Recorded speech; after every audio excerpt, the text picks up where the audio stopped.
Hey everybody, it's Jason Blaha here. Now that my two obligatory informative videos are done for the day, it's time to talk about current events in the online fitness community. And some of my subscribers have awared me that V-Shred, aka V-Shrunk, also known as Vince, see that's where he gets the V from. See, it's Vince Shrunk, right? So he has made a video trying to explain how partials are the key to breaking through a weightlifting plateau or a hypertrophy plateau.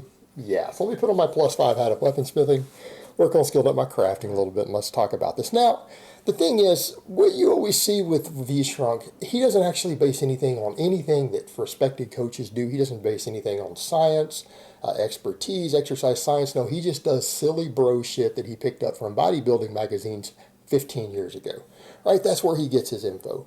And the fact of the matter is, I mean, when we're going to talk about strength or muscle or whatever, I mean, look, by normal people's standards, I'm sure Vince has a great physique, right? I'm sure that he does. For the average person who just wants to first join a gym, get in shape, but hey, he probably looks great. That's fine. And if that's your goal, that's okay, but you don't need any sort of silly training protocols to put on 10 pounds of muscle. Right? Vince is a guy who's probably gained about 10 pounds of muscle since he started lifting, and he stays lean. He's not a big guy, but that's just doing a little bit of lifting and following a really strict diet, probably doing plenty of cardio. And look, if that's your goal, I'm not saying that's wrong. I'm not saying that there's anything wrong with that.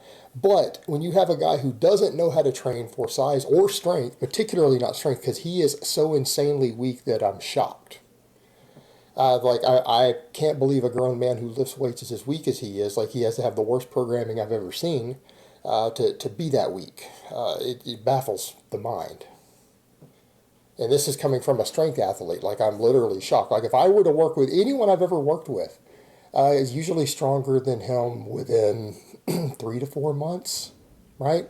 The lifts that I've seen him capable of doing on camera, I can probably take the average young man anywhere between the age of 18 and 30, and I don't know, it would probably take me 3 months to get them to where they would absolutely destroy him on every single exercise, like just destroy what he's capable of lifting. Now, give me a year with him. Give me 2 years with him. All right? By that time, they'll be squatting and deadlifting triple what he can do, maybe 3 times the weight. And he's that weak. And so he's going to talk about weightlifting, and then I see the sort of stuff that he says. He comes and he starts promoting partials. But you know what? He seems to promote partials on every exercise, doesn't he? Doesn't Vince already promote partials? I mean, you guys notice the only body part he trains full range of motion usually is his biceps, right? You guys notice that his biceps are his only well-developed muscle. He's got a little bit of delt, and he's all bicep. He's got pretty good-sized biceps. For his size, his biceps are big.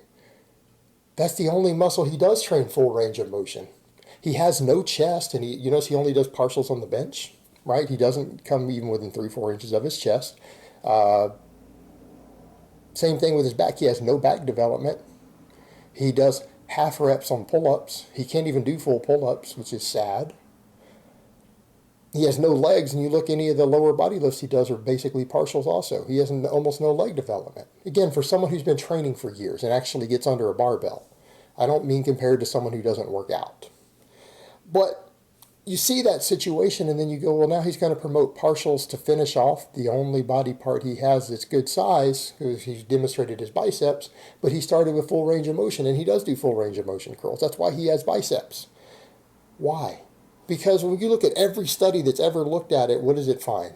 Half reps produce less muscle growth, even if you're able to use a heavier weight. So in other words, when it's been studied and people, let's say they do their 10 rep max, and they study over several weeks or months, they have people train with maximum intensity, right? With the heaviest weight they can handle all the way to failure even, doing half reps, which allows you to use a much heavier weight, versus full range of motion, even with the lighter weight, when workloads and intensities are similar. Some of the studies I've seen have shown that the half reps gain as little as 1/4 of the muscle. In other words, they don't gain even half. They gain less than half of the muscle that the full range of motion does. Partial reps are not capable of producing full muscular development. They just don't. And when it comes to strength, the strength is even worse. So he gets over and he's talking about this could help you break through a weightlifting plateau. How? Now, some people say, well, don't powerlifters do that? Some powerlifters, equipped powerlifters do. Guys who use equipment that helps you lift the weight out of the bottom, right? Are you wearing a bench shirt that lets you add 300 to your bench because it springs you out of the bottom? Yeah, those guys do lockout work, but raw power lifters, you look at some of the best coaches out there, guys like Paul Carter will tell you that partials have zero benefit, zero carryover to a full range of motion bench, none. All right, guys like Paul, a legit 500-pound bench presser, raw, who's a great coach, I've heard him say over the years, there's no carryover. There's no reason ever to do that for a raw lifter. Then you got weak guys like Vince who can't even bench press novice level numbers. He can't even bench what people who should be benching after 6 months to 9 months in the gym. He can't even do it. Does nothing but partials, has no chest, no bench press. Then going to tell you, oh, doing partials after you've burned out is the key to breaking through a weightlifting plateau? A strength plateau? Are you serious? Have you talked to any coaches who work with raw athletes who actually have to lift the weight with no equipment on? No squat suits, no bench shirts? I don't think that you have. You ever looked at any studies on muscle growth? No. No, he got this out of bodybuilding magazines. Now, what's the idea here? The idea is, well, you're pushing the muscle beyond failure. Does pushing the muscle beyond failure been shown to ever cause muscle growth? In fact, what do we know looking at the data? That there is no measurable difference in the muscle growth for people who stop 1 rep short of failure versus people who go to failure. Now, he tried to also say, oh, there's all these different methods to break plateau. People say you need to do this, you need to do that. No, that's not, you don't need to do any of that. You know how you break through a plateau? You increase workload. You either increase tension or you increase workload. Well, how do you increase workload? Not by extending your sets. You add another set. You add more volume. Okay. If you have plateaued, if your biceps, and I hate to use biceps because it's such a trivial muscle. If let's do chest. Let's do chest. Let's do bench press. If your bench press has plateaued, you probably need to add another set of bench. Now, because you're doing partials to do more work, right? And this is just basic understanding programming. What produces more muscle growth? A quality set, right? A quality set of, say, 8 reps, 5 reps, 10 reps, whatever, to where you're coming within 1 to 2 reps short of failure with quality reps. What's going to produce more growth with that, or doing a few reps at the end, squeezing out a partial rep that's a partial range of motion with low quality reps that are not full range of motion? What's going to produce more growth? The additional set.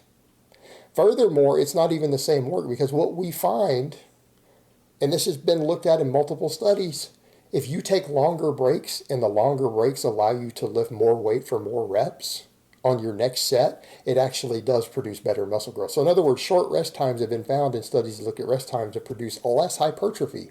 Why? Because you can't use as heavy of a weight for as many reps for all your total sets. So trying to do a burnout at the end with already fatigued muscle is an even shorter break. It just doesn't produce good muscle growth. It doesn't produce any muscle growth, actually. As far as any data I'm aware of, that doing these extended sets doesn't produce any gains. You probably need to add another set. Or you need to add weight and increase tension, right? That's usually your options. So this is how things are programmed. I mean, he's standing here telling people, oh, these are methods you can use to break through a plateau. Your training should already have a plan for that. Who's writing your programs? And that's what I would say to people who are following Vince. Who in the hell's writing your programs? If he is making programs and selling programs, he should already have your plateaus accounted for. When a coach writes a program for you, they know you're going to plateau at week 3. They know you're going to plateau at week 8 or week 9 or whatever it is, right? That's normal. They know where the plateaus happen in a normal person who's at the correct experience level to run that program.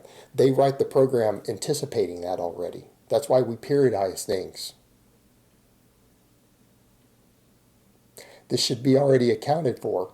And if you are plateauing at a different point than where your coach thinks that you're supposed to plateau, there's something wrong going on outside of the gym. There's something wrong with your diet. There's something wrong with your rest. Or there's something wrong with your execution of the program, usually. That's the other thing you need to be addressing. Not just training. Well, why is the assumption there that a plateau is because of what you're doing in the gym? Maybe you're not eating enough calories.